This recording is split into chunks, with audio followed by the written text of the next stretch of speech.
André, como a gente conversou, eu queria que, se tu pudesse explicar de forma simples para a galera, qual é a real bronca? Primeiro, porque parece que todo mundo sabe o que é, e como tu quer que todo mundo entenda, nem todo mundo sabe qual é a real bronca que aconteceu para o campeonato ser paralisado. Olha, Paulo, primeiro é bom que as pessoas entendam que todo campeonato profissional ele possui basicamente dois regulamentos, né? Que é o RGC, o Regulamento Geral das Competições, que, como o nome fala, é um regulamento geral, é um regulamento da federação, que engloba não só o Campeonato Paraense, mas também o Sub-20, o Campeonato Feminino, enfim, todas as competições que a federação promove.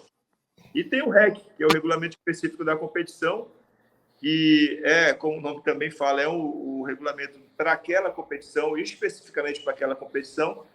E esse regulamento, para que as pessoas entendam, inclusive por força de lei, ele é um regulamento que ele é altamente debatido. A federação propõe uma redação, existem várias reuniões prévias, onde os clubes podem se manifestar sobre os diversos artigos, as diversas disposições desse regulamento, até que se culmina com o que a gente chama de conselho arbitral previsto na Lei Geral do Esporte, que é a reunião de todos os clubes que estão envolvidos naquela competição para aprovar esse regulamento. Após a aprovação desse regulamento, ele é publicado, há um prazo de impugnação, inclusive posterior, e aí ele tem que a versão definitiva ser publicada com 30 dias da competição. Portanto, não há como se alegar desconhecimento das disposições desse regulamento, né? A gente tem que lembrar que nós estamos falando de um campeonato profissional onde se pressupõe que os clubes tenham toda uma estrutura profissional por trás. E essa estrutura profissional não se resume apenas à contratação de um técnico, de jogadores, ter um médico na retaguarda. É necessário também que você tenha toda a estrutura administrativa, que perpassa não só, por exemplo, pela questão financeira, mas principalmente pela questão jurídica, porque quando você trabalha uma competição, o seu principal produto é uma competição, que há um regulamento, logicamente que você tem vários aspectos que precisam ser trabalhados nesse regulamento, inclusive o atendimento das disposições dele, né? E aí, dentro desses aspectos, dentro desse arcabouço jurídico que está no regulamento, os clubes existem obrigações que eles precisam cumprir, assim também como prazos, assim também como metas, objetivos, enfim. E entre dentro desse regulamento, existem obrigações para você dar o que se chama condição de jogo para o atleta, tá? Por exemplo, o artigo 29 o artigo 29 do REC, ele diz que para ter condição de jogo, ou seja, para você entrar, você tem que o atleta tem que estar com o nome dele publicado no BID e ele tem que estar inscrito na competição num programa que a CBF tem, onde você pode inscrever os atletas em cada competição que faz. Você abre uma aba, por exemplo, para o Campeonato Paraense, você abre uma aba para a Copa Grão-Pará, você abre uma aba para a Supercopa Grão-Pará, e aí você, como tem de inscrições em cada competição, você vai escrevendo conforme o seu entendimento técnico, né? Vamos dizer assim, o Carajás tem 100 atletas no elenco dele, entre os meninos da base profissionais, os meninos da base e os profissionais. Só que na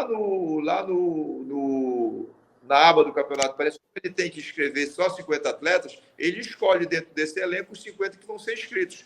A gente vê muito isso, por exemplo, em Libertadores, nesses campeonatos internacionais, em que, às vezes ou outra, uma contratação que chegou, ou alguém que está ali meio contundido, ele não é inscrito na competição. É isso, justamente isso.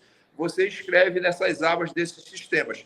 Então, aí você ganha condição de jogo, tá? O problema é que lá embaixo, nesse mesmo capítulo do regulamento, tem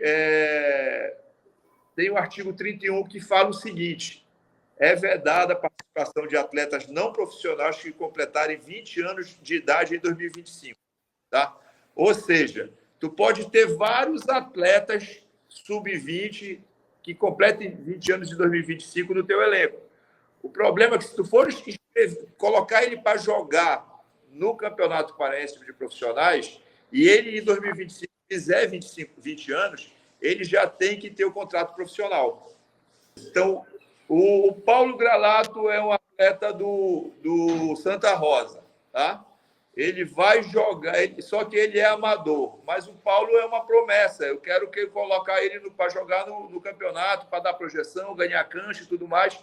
Ah, mas o Paulo vai fazer 25 anos em 2025? Vai. Então vamos fazer o contrato profissional dele.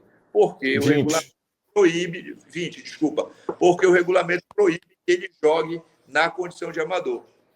E aí foi justamente esse o equívoco cometido pelos clubes, pelos 4 clubes que estão denunciados. Eles colocaram atletas, escreveram atletas para jogar que completam 20 anos em 2025. Tá? E aí entra outro aspecto da discussão, o que é ao momento que ocorre a irregularidade. Tá? Porque eu tenho um entendimento bem particular dessa questão, porque, veja bem, o que o 31 que eu acabei de ler fala? Ele fala o seguinte: é vedada a participação de atletas não profissionais que completem 20 anos de idade em 2025. Veja o que ele fala. Ele não diz assim, olha, é vedada a inscrição, é vedada... ele diz o seguinte, é vedada a participação. Então, a gente primeiro tem que entender o que é participação, né? Isso eu estou colocando agora, até inclusive como advogado, uma leitura minha, né? Participação, e se você for lá em qualquer dicionário, você vai ver que participar é atuar, estar dentro de um contexto, efetivamente estar naquela situação de jogo, né? E aí, a gente tem que ir para o segundo regulamento da competição para entender. Olha aí o Super. Tudo bem, Super? Tudo bem, tio? Esse cara é gente boa pra caramba. Paulo, então, voltando lá. Então, o artigo Desculpa. que eu estava falando, Desculpa não, pô. Foi um prazer ver o Super aí. Então, esse artigo que eu estava te falando, que está causando toda a celeuma, diz que é proibido participar, certo? E a gente precisa entender, então, como é que é a participação, como é que se dá essa participação, né? O que o tribunal entendeu? Que a participação se deu no momento em que os clubes colocaram lá na súmula. Os clubes não fazem súmula. Os clubes mandam a pré-escala e o árbitro confecciona a súmula, mas como eles mandaram a pré-escala com o nome desses atletas, essa relação foi lá para a súmula e ela acabou provocando essa celeuma porque estava o nome do atleta lá. O problema, Paulo, é que quando você fala em regulamento, por isso que eu fiz questão de explicar que existem 2 regulamentos, a interpretação desses dispositivos ela tem que ser sistemática, ou seja, você tem que avaliar o que tem no regulamento, o que tem no outro, trazer conceitos, fazer realmente a avaliação, certo? E aí a gente vai lá para o REC, para o RGC, desculpa, que é o Regulamento Geral das Competições da Federação, no tópico que se diz interpretação, onde ele fala como é que você deve interpretar os regulamentos, ele diz o seguinte, olha, salvo se expressamente determinado de outra forma por esse RGC, entende-se. Aí você vai para a letra D, por atuar. Lembra que eu disse que participar é sinônimo de atuar. Você vai em qualquer dicionário, você encontra isso lá, tá? Procura lá sinônimo. Aí tá. O que se entende por atuar nos regulamentos da federação? Por atuar, o ato do atleta entrar em campo para disputa da partida desde o início ou no decorrer da mesma, ou quando apenado pelo árbitro na condição de substituto. Ou seja, a atuação ela se configura quando o atleta entra na partida, desde o início ou durante ela, ou ele recebe, vamos dizer, um amarelo, um vermelho como substituto. Aí, quando ele intervém, ele Exato. tem que intervir no jogo. De alguma forma, aí conta como uma atuação.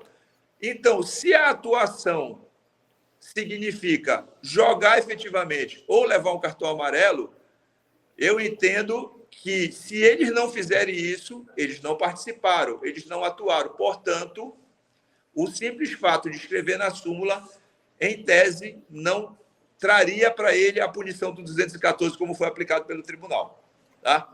Então, isso é uma questão que a gente realmente fica preocupado de não ter sido percebida essa situação, porque isso é uma situação que vai, inclusive, que nem é jurídica, é uma situação de interpretação de texto. Você volta a dizer, é jurídica porque nós temos uma uma ciência dentro do direito, que é a hermenêutica jurídica, que fala sobre a interpretação das leis, a forma como você interpreta uma lei, porque existe todo um sistema de leis, então você não pode interpretar uma lei isolada, você tem que fazer uma interpretação conjunta desses regulamentos e dessas leis.